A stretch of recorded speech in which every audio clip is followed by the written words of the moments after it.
বেলাল রাদিয়াল্লাহু তাআলা আনহুর ইতিহাস আপনি পড়েন। বেলাল রাদিয়াল্লাহু তাআলা আনহুকে কাফেরেরা চারিদিক থেকে মারছে, মারতে মারতে তারা বলছে লা তাজালু হাকাযা হাত্তা তামুত, এই বেলাল তোমাকে মারতে মারতে মারতে মেরেই ফেলে দিব যতক্ষণ অবধি তুমি আমাদের পূজা পাঠ না করবে আর না হয় মুহাম্মদকে ছেড়ে না দিবে। বেলাল রাদিয়াল্লাহু তাআলা আনহু সেই দিন দিনের প্রতি টিকে থাকা, ইসলামের প্রতি টিকে থাকার প্রতীক দিয়েছিলেন। বেলাল নির্ভীক কণ্ঠে মুখ দিয়ে বাতিলের চোখে চোখ রেখে বলেছিলেন আহাদুন আহাদুন, আল্লাহ হচ্ছে এক অদ্বিতীয়। আল্লাহর নবী স্বয়ং দেখতে পাচ্ছেন যে কাফেরেরা বেলালকে মারছে, ছটপট করছেন বেলাল। বেলাল রাদিয়াল্লাহু তাআলা আনহু কি বললেন? আল্লাহ এক অদ্বিতীয়। আল্লাহর নবী বেলালের কথা শুনে বললেন আহাদুন ইউনজিকা ইয়া বেলাল, বেলাল যেই আল্লাহ এক অদ্বিতীয় সেই তোমাকে একদিন পরিত্রাণ দেবে। পুরস্কার তো দেখেন, মার খেলেন বেলাল মক্কার মাটিতে, আল্লাহর নবী মদিনা গেলেন, আল্লাহর নবী মুয়াজ্জিন বানালেন বেলাল রাদিয়াল্লাহু তাআলা আনহুকে। দিনের প্রতি ধর্মের প্রতি টিকে থাকার এটা পুরস্কার আল্লাহ তাআলা দিলেন বেলালকে। উমর রাদিয়াল্লাহু তাআলা আনহুর একটি হাদিস আছে, উমর বলছেন যে আবু বকর হচ্ছেন আমাদের নেতা, আবু বকর হচ্ছে আমাদের নেতা।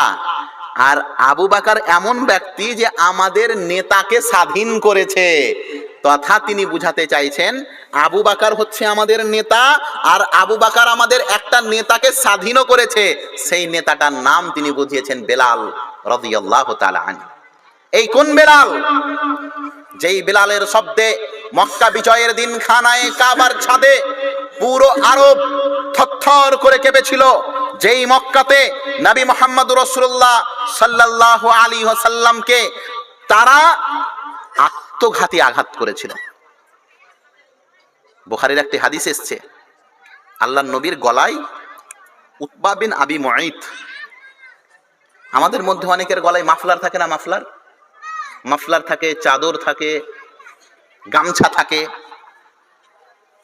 তো এই কাফির বদমাস আল্লাহর নবীর গলায় এমন ভাবে একটি কাপড় এঁটে দিয়েছে হাত্তা হালাকা রাসূলুল্লাহ সাল্লাল্লাহু আলাইহি সাল্লাম, যে এত জোরে আল্লাহর নবীর গলায় কাপড়টা দিয়ে টান দিয়েছে যে আল্লাহর নবী মারা যাবেন এই রকম পরিস্থিতি।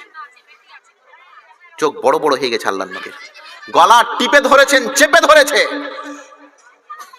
দূর থেকে দৌড়তে দৌড়তে আবু বকর রাদিয়াল্লাহু তাআলা আনহু এসে ধাক্কা দিয়ে তাকে ফেলে দিল এবং ওই কাফেরদেরকে বললেন আবু বকর রাদিয়াল্লাহু তাআলা আনহু আতাকতুলুনা রাজুলান আইয়াকুলা রাব্বি আল্লাহ ওয়া কাদ জাআকুম বিল বাইয়িনাতি মির রাব্বিক, এই কাফেরেরা তোমরা এমন একজন লোককে মারছো যে লোক তার রবের পক্ষ থেকে যা নিয়ে এসেছে দলিল সহ সে কথাটা বলছে। হে প্রিয় বন্ধু শোনেন, এই দুনিয়া আপনাকে চারিদিক থেকে পাপের আহ্বান করবে, আপনি সেই দিন বলবেন ইন্নী আখাফুল্লাহ।